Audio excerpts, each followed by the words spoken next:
I'm Elizabeth Sinsman, and I am going to show you my reading project for the semester. It was Watch Us Grow. The whole unit was about plants growing, trees growing, animals and children, people growing, and the children really liked learning about different animals and life cycles, so it was really a good unit for them. They really liked it. My student is a female, age 7. She's a part of my first grade class. She has a speech impairment due to a cleft palate that she's had surgeries for. She has a bilateral mixed hearing loss that's moderate to moderately severe. She uses an FM system.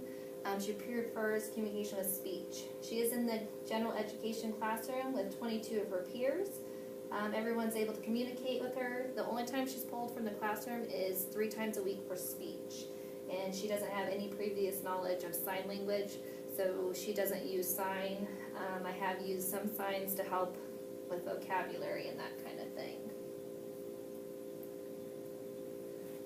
The language, student prefers to communicate with speech. She does not have any previous knowledge of sign language.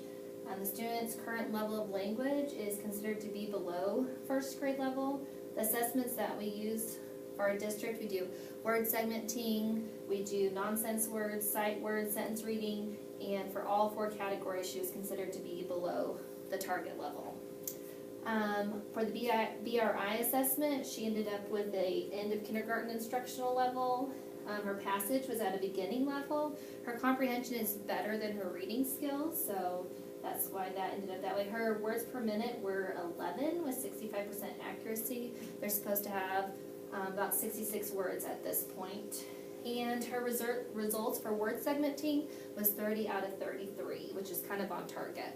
My objectives for phonological awareness, I wanted to work on substitution. So we were substituting the short vowel sounds for vowel control sounds. The vocabulary she does really well with, so we did matching 5 words with the pictures, but then we moved to antonyms, and we also moved to antonyms and then definitions. Her fluency, I wanted to work on getting her fluency to a 90% accuracy, and her comprehension to get 4 out of 5 open-ended questions. Looking at kind of like an overall pretest rubric, for her phonemic awareness, she was at a 1. She was only able to do 3 out of 6. For her vocab, she does really well. She got all 5. Her fluency at the beginning of all this was 60%, and she had at least 3 questions answered correctly out of 5. Again, the project was Watch Us Grow, about life cycles. We did Frog and Toad with growing a garden, how an acorn goes into a tree. Sid, the squirrel, finds a seed and he doesn't know what it is, so he plants it and it turns into a pumpkin. But they really enjoy animals and science, so it was a really good fit for them and for my focus learner. I am in the state of Kansas, so the standards I worked with was isolating and producing initial medial vowels. We worked on recognizing grade appropriate words and reading fluently with accuracy and comprehension, to ask questions about key details, and to use words and phrases correctly in conversation is the gist of those standards. Lesson 1, we did a substitution for the short vowel sound for a AR vowel controlled. The vocab, she matched 5 out of 5 right away. And for this lesson, we were introducing vocabulary. So we just did a making pictures for that and matching those pictures. Her pretest, she had 1 out of 6, actually 1 out of 5 correct. And, back it up. For phonemic awareness, she had gotten 0 out of 6, and her post-test showed 1 out of 6. That was a difficult skill for her.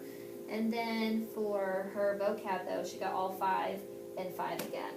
So I knew that for the phonemic awareness piece, that was really difficult for her. I was going to need some visual boxes, some blank boxes to help her visualize and hear the beginning, middle, end sound.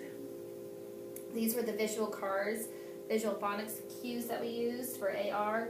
This is an example of her drawings to go with her vocab. Lesson 2 was another phonemic awareness and vocabulary. The student, we substitute the AR again. She did a lot better this time. I had the visual boxes to help her. She also did a great job of matching her vocab again. So she did better. Pre-test for the second lesson, she got 3 out of 6 of the words to substitute that medial sound, and then she got 5, meeting the goal. Her vocab, again, she got 5 and 5. So I was going to bump it up and work with antonyms and to work with some definition matching. Here's an example of the sound boxes I was using to help her visualize the sounds. And then here's another example of our antonyms with her vocabulary. For lesson 3, we moved on to fluency and comprehension. I wanted her to get a 95% accuracy using a running record. And it was a running record sheet from the leveled reader we would be using. And with that leveled reader, I wanted her to get 4 out of 5 open questions correctly. We were in a small group setting, and I found that that works best for her.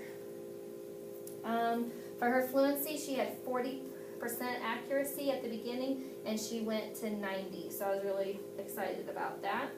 And then for her pre-test for the questions, she got a 3 out of 5, and then she got a 5 out of 5. And what I wanted to change was focusing on those words that she missed in the pre-test for the fluency. And I'll show you I did that in the next one. Here's a visual organizer we used. In the leveled reader, we did cause and effect. So we would discuss each page. What was the cause, what was the effect? They would tell me and I would report it. And the questions for the comprehension questions were based on cause and effect. For lesson 4, I wanted to get 95% accuracy because she, between 90 and 95% accuracy, she's been hitting the 90 mark. And for comprehension, a 4 out of 5 again. And this time I really want to focus on getting those words and discussing them as we read so that it could help her with her fluency. So she started out pretty high with about 85% accuracy, and it went up to about a 95% accuracy. And her pre-test, she had a 0 out of 5. It was about acorns. So I found out that there was a lot of background knowledge I needed to do with acorns, and she got a 4 out of 5, meeting the goal. And we focused on the words that she was missing, which really helped with her fluency. This again is another organizer. We did a KWL chart, what you know, what you wonder, what you want to learn. And again, they shared with me, and I recorded it for them. So looking after the unit, she made some great improvements. At the previous one, she was more in the 1s and the 2s, but now her phonemic awareness is a 3, vocab still a 5, fluency went from a 1 to a 5, and her comprehension went from a 2 to a 4 on the rubric. So now she has 15 out of 16 instead of 8 out of 16. So she made great improvements. What I've learned through this whole process is that I've learned that there's a time for a whole group and there's a time for small group, especially with that phonemic awareness piece where she has to really hear it and focus. It works better in a small group.